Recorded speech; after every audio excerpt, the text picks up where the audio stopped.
Perang Dunia I merupakan peristiwa besar dunia yang mempunyai pengaruh secara global dalam segala aspek kehidupan.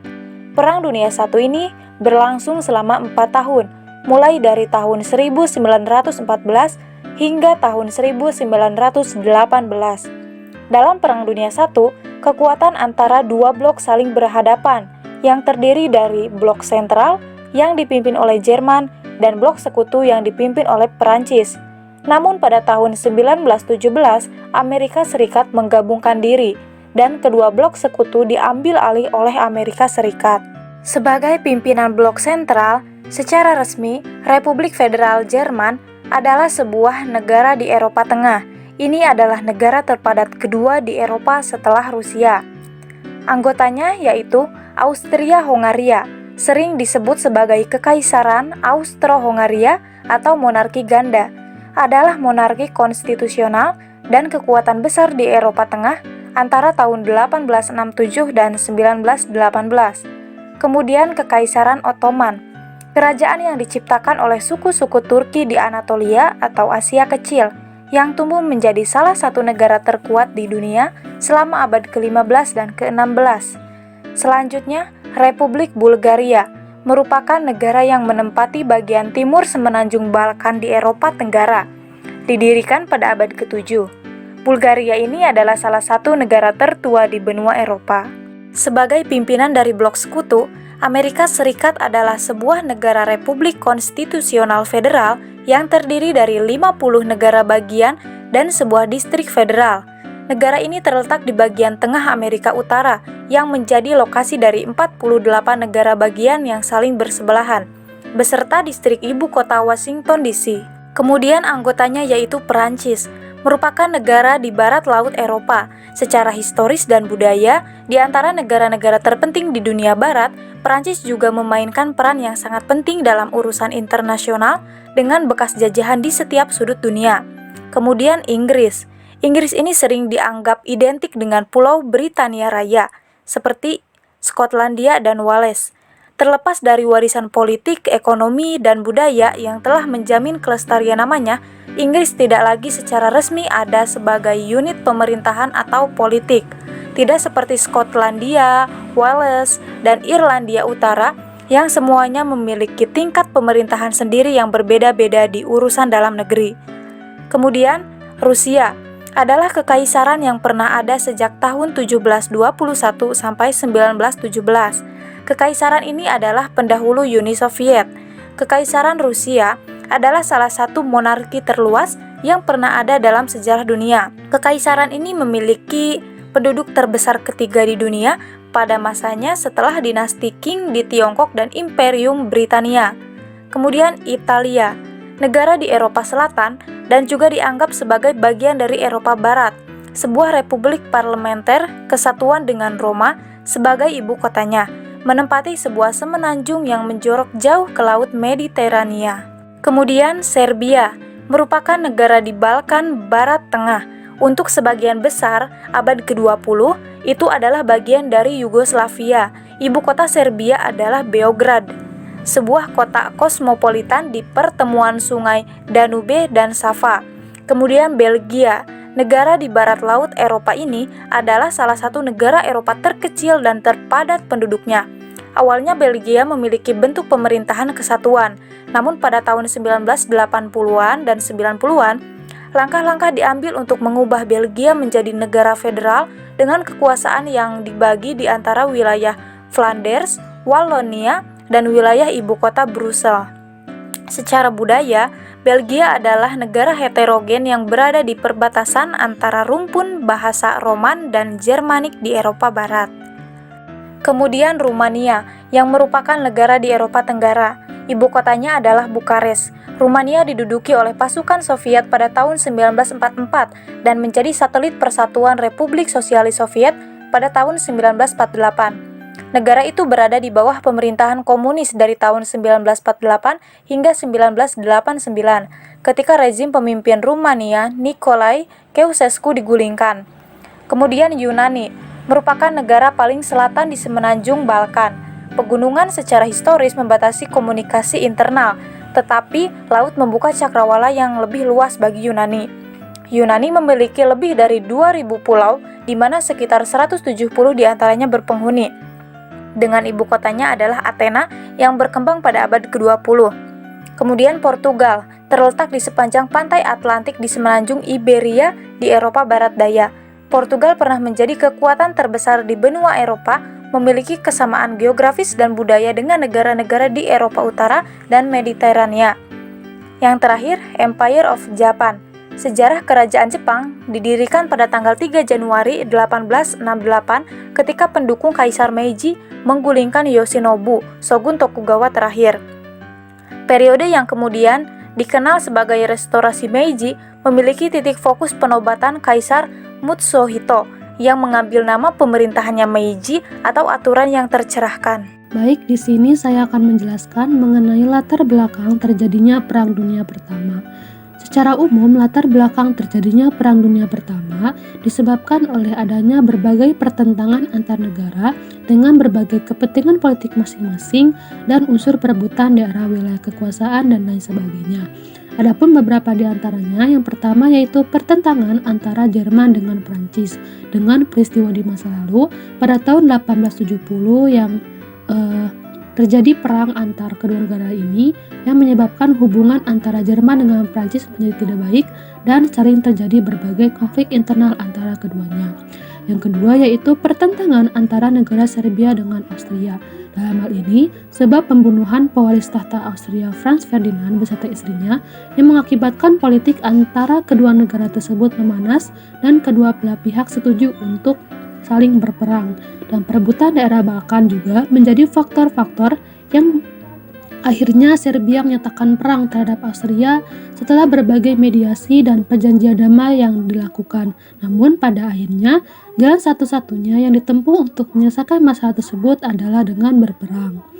Yang ketiga yaitu pertentangan antara negara Rusia dengan Jerman. Dalam hal ini, Jerman membantu pemerintahan Turki Utsmani yang merupakan musuh utama dari Rusia untuk melakukan pembangunan jembatan ke Laut Tengah dengan tujuan untuk menghalangi Rusia dalam membangun politik air hangat di sana. Dan akhirnya Rusia pun akhirnya gerap dan akhirnya menyatakan perang terhadap Jerman bersama sekutu lainnya. Dan yang terakhir yaitu pertentangan antara negara Jerman dengan Inggris. Dalam hal ini, sebab pertentangan antara kedua negara tersebut adalah Jerman yang saat itu sangat pesat dalam pembangunan industri dan armada angkatan perang yang seakan-akan membuat Inggris yang menjadi negara terkuat pada saat itu merasa tersaingi dalam bidang industri perdagangan internasional dan angkatan perang lainnya. Dan sejak saat itu, Jerman dan Inggris sering melakukan persaingan di jual beli internasional dan sering berkonflik panjang sampai akhirnya mencetuskan untuk berperang. Terjadinya Perang Dunia disebabkan karena adanya hegemoni di negara-negara barat atas kekuasaan negara lainnya yang memicu terbentuknya persekutuan sebagaimana yang tercermin dalam imperialisme yang dilakukan di Asia. Pembentukan aliansi mulai terbentuk pada 1882 dengan nama Triple Alliance oleh Jerman, Austria-Hungaria, dan Italia. Sedangkan untuk Inggris, Prancis, dan Rusia terbentuk pada 1907 dengan nama Triple Entente. Setelah terbentuknya kedua aliansi tersebut, maka semakin gencar pula mereka dalam merekrut negara-negara lain untuk bergabung, seperti Jerman yang menggait Turki Utsmani. Latar belakang Turki Utsmani bergabung disebabkan oleh kekalahan perang dengan Rusia dalam Perang Balkan. Tak luput pula mereka pun saling mempersiapkan persenjataan perang. Pada Kongres Berlin 1878 memutuskan bahwa Serbia diberikan kemerdekaan penuh, sedangkan untuk Bosnia dan Herzegovina masih di bawah kekuasaan Austria, yang kemudian berlanjut dengan perebutan wilayah Balkan yang menjadi penyebab pertentangan antara Austria dan Serbia. Pada 28 Juni 1914, pemerintah Austria mengutus Pangeran Franz Ferdinand untuk bertugas menenangkan rakyat Slavia di Bosnia. Namun beliau ditembak oleh pemberontak dari Serbia dan setelah diselidiki lebih lanjut bahwa pembunuhan tersebut telah direncanakan sebelumnya.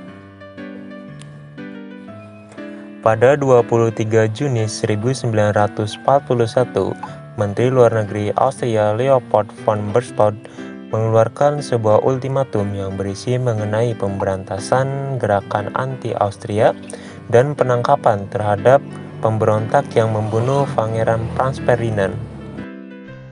Selama 4 tahun dari tahun 1914 hingga 1918, Perang Dunia I berkecamuk di seluruh front barat dan timur Eropa. Setelah ketegangan meningkat dan kemudian pembunuhan Archduke Franz Ferdinand dari Austria-Hongaria memicu perang. Perang parit dan penggunaan awal tank, kapal selam, dan pesawat terbang membuat pertempuran perang itu sangat berdarah dan menewaskan sekitar 40 juta korban militer, sipil, termasuk 20 juta kematian. Perang Dunia Pertama diawali deklarasi perang antara Austria-Hongaria terhadap Serbia. Pada minggu-minggu setelahnya adalah deklarasi perang antara negara-negara pendukung kedua bangsa tersebut. Jerman melancarkan serangan berdasarkan pada C-11 Plan. C-11 Plan itu adalah merupakan rencana jika Jerman diserang oleh dua front sekaligus, yaitu front barat dan juga front timur. Atau dalam hal ini Jerman diserang oleh Prancis dan juga Rusia. Untuk membantu serangan itu, Jerman berusaha bergerak ke arah barat melewati Belgia untuk menyerang Prancis. Namun Belgia enggan membantu Jerman. Akhirnya Jerman terpaksa harus melawan Belgia. Dengan salah satu pertempuran melawan Belgia adalah dari pertempuran Mons yang terjadi pada tanggal 23 Agustus 1914 dan dimenangkan oleh Jerman. Pada waktu yang bersamaan, Jerman juga diserang oleh Rusia melalui Prusia Timur. Karena Jerman sudah berfokus di barat, maka mau tidak mau Jerman harus mengungsikan Prusia Timur. Namun tidak berlangsung lama setelah kemenangan di barat, di front barat dari Belgia, Jerman memusatkan militernya untuk mengambil kembali wilayah Prusia Timur yang dicaplok oleh Rusia. Akhirnya pertempuran itu pecah antara Jerman melawan Rusia pada pertempuran Tannenberg.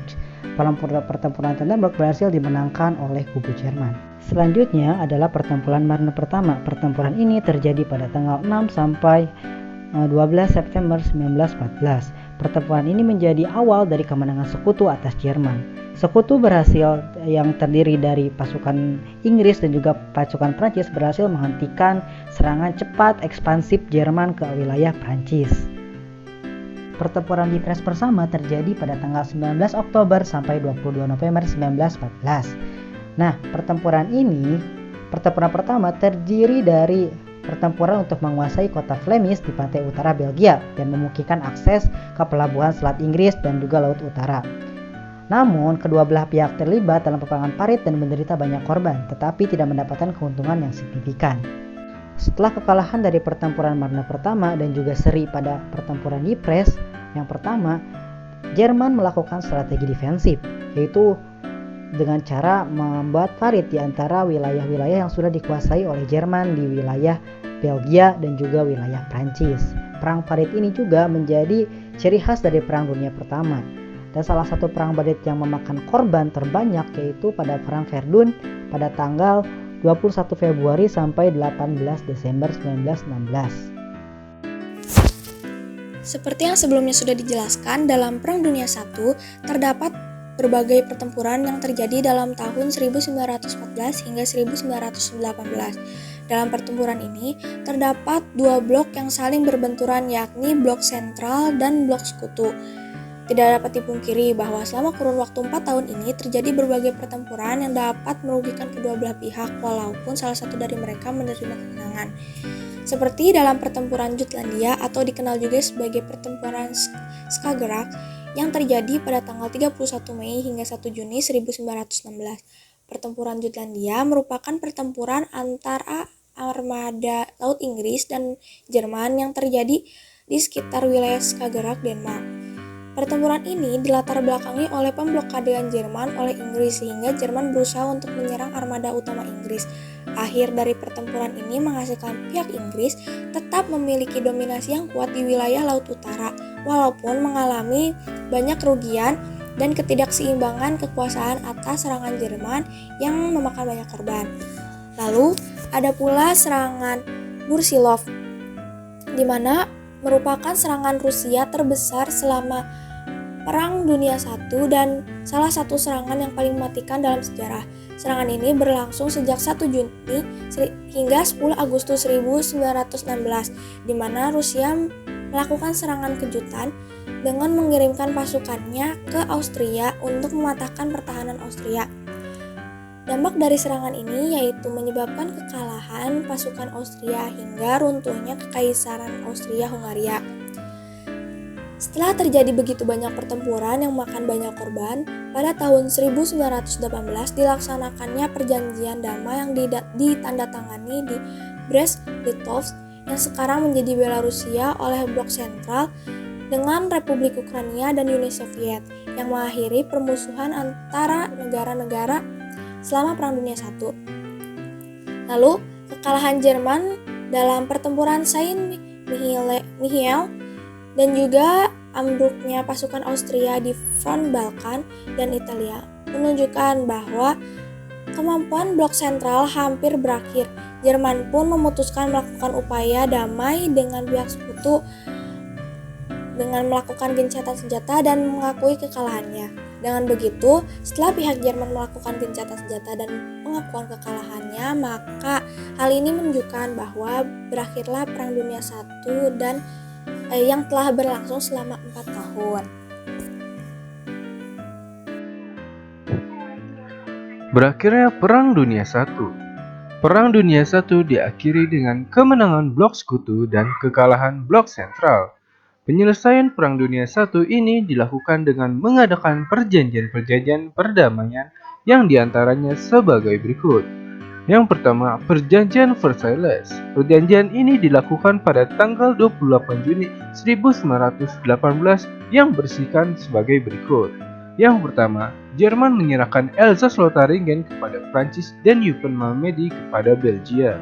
Yang kedua, Danzig dan sekitarnya menjadi kota merdeka di bawah LBB. Yang ketiga, Jerman kehilangan semua daerah jajahannya dan diserahkan kepada Inggris, Prancis, dan Jepang. Yang keempat, Jerman membayar ganti kerugian perang sebesar 132 miliar mark emas kepada sekutu. Yang kelima, angkatan perang Jerman diperkecil, maksimal 100.000 tentara. Yang keenam, daerah Jerman sebelah barat Sungai Rhine diduduki sekutu sebagai jaminan selama 15 tahun. Akhir Perang Dunia I ditandai dengan adanya Perjanjian Saint-Germain. Perjanjian ini ditandatangani pada tanggal 10 November 1919. Perjanjian ini untuk menyelesaikan permasalahan antara sekutu dan Austria. Isinya yaitu Austria mengakui kemerdekaan Hongaria, Cekoslovakia, dan Polandia. Austria kehilangan Tyrol, Istria, dan sebagian Sudeten. Diadakannya demilitarisasi di Austria, Serbia, Montenegro, dan beberapa daerah Austria menjadi daerah Yugoslavia. Lalu ada Perjanjian De Neuilly pada tanggal 27 November 1919 yang dilakukan oleh Sekutu dan Bulgaria. Isinya yaitu Bulgaria menyerahkan daerah pantai Aegia kepada Yunani. Ada juga Perjanjian Sevres pada tanggal 20 Agustus 1920 yang isinya daerah Turki diperkecil, lalu daerah yang penduduknya bukan orang Turki harus dilepas. Smyrna dan Thracia diduduki oleh Yunani. Dardanella, Laut Marmora, dan Selat Bosporus harus dibuka untuk semua kapal dari semua bangsa. Sekian, terima kasih. Di bidang sosial, pasca Perang Dunia I berakhir, dampak yang dirasakan berbagai negara begitu besar. Mereka membutuhkan berbagai perlengkapan untuk menunjang kehidupan mereka sehari-hari. Hal ini mendorong produktivitas industri yang semakin besar. Dengan demikian, peran buruh semakin dibutuhkan di sini, sehingga kedudukan buruh dan wanita dianggap penting. Lalu, gerakan emansipasi wanita mendapat sambutan yang menggembirakan. Perang yang berkepanjangan juga menimbulkan rasa marah, bosan, dan ngeri di kalangan masyarakat, sehingga memunculkan keinginan perdamaian. Maka dibentuklah suatu organisasi bernama League of Nations atau Liga Bangsa-Bangsa pada 1919. Hal ini diharapkan dapat menjadi wadah bagi negara-negara di dunia untuk dapat rukun dan damai. Dari awal sampai berakhirnya Perang Dunia ke-1, tidak hanya berdampak pada negara anggota Perang Dunia saja, namun juga bagi masyarakat di seluruh dunia. Dampak yang ditimbulkan pun mencakup seluruh aspek kehidupan, khususnya pada bidang politik, sosial, dan ekonomi. Pada bidang ekonomi, selama Perang Dunia ke-1 berkecamuk, perekonomian tidak mendapat perhatian yang layak. Akibatnya, krisis ekonomi yang dahsyat melanda di dunia. Selain itu, kemiskinan akibat rusaknya perindustrian dan sumber daya manusia yang meninggal karena perang menjadi dampak lain dari terjadinya Perang Dunia ke-1. Lalu terjadinya krisis ekonomi Malaysia pada tahun 1929 yang melanda hampir di seluruh dunia, hingga hutang yang menumpuk akibat biaya perang. Adapun penyebab dari krisis ekonomi tersebut adalah sebagai berikut. Yang pertama, kemiskinan akibat tenaga manusia tercurah untuk keperluan perang dan faktor-faktor produksi yang rusak. Yang kedua, produksi yang berlebihan. Akibat perdagangan internasional terhenti oleh proteksi yang dilakukan oleh negara-negara totaliter seperti Jerman, Italia, dan Rusia. Yang ketiga, terhambatnya pemberian kredit. Banyak nasabah yang menarik depositnya karena terjadi inflasi yang sangat tinggi, serta banyak perbankan yang menarik kembali pinjamannya. Lalu, terjadinya kekacauan pembayaran, di mana terjadi perbedaan besar dalam nilai mata uang Jerman, Austria, dan Prancis terhadap dolar Amerika. Pada puncak krisis, nilai mata uang mencapai $1 sama dengan 4 miliar Deutsche Mark. Saya di sini akan menjelaskan tentang dampak Perang Dunia I dalam bidang ekonomi. Nah, pada periode Perang Dunia I dan Perang Dunia II dikenal sebagai masa yang penting bagi dunia, karena pada masa ini muncul kekuatan-kekuatan baru di Eropa. Pada masa ini juga dunia, terkhususnya Eropa, mengalami krisis ekonomi gitu. Karena hancurnya sarana prasarana yang mendukung dalam pembangunan yang disebabkan Perang Dunia I. Selain hancurnya sarana prasarana, timbulnya kerugian juga disebabkan oleh banyaknya korban jiwa yang berjatuhan dan tergoncangnya moral serta spiritual bangsa Eropa akibat perang ini. Nah, karena banyaknya korban jiwa yang muncul menyebabkan juga hancurnya dominasi keuangan dan kemerdekaan negara-negara Eropa. Yang mana sebelum terjadinya perang ini, bangsa Eropa menjadi pusat keuangan dan perkreditan dunia. Akan tetapi pasca perang negara-negara Eropa menjadi negara penghutang terhadap sesamanya dan juga kepada Amerika Serikat. Kemudian karena adanya perjanjian Paris juga membebankan kewajiban perihal keuangan kepada Jerman dan sekutu-sekutunya. Amerika Serikat juga menanggalkan kewajiban ganti kerugian perang pada Jerman. Nah, kemudian tidak adanya kerjasama ekonomi internasional membuat tiap bangsa secara sendiri-sendiri hanya memperhatikan kepentingan mereka sendiri gitu. Hal ini pun membangkitkan ekonomi yang bersifat nasionalistis.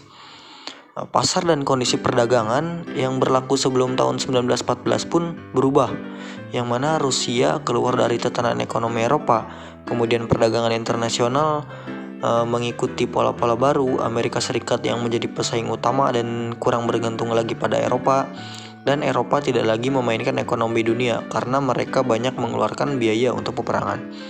Nah, dampak dari Perang Dunia I ini juga terjadinya depresi ekonomi gitu, yang disebabkan oleh satu, krisis keuangan yang berasal dari perang, dan krisis dalam produksi dan distribusi barang-barang ke pasar dunia.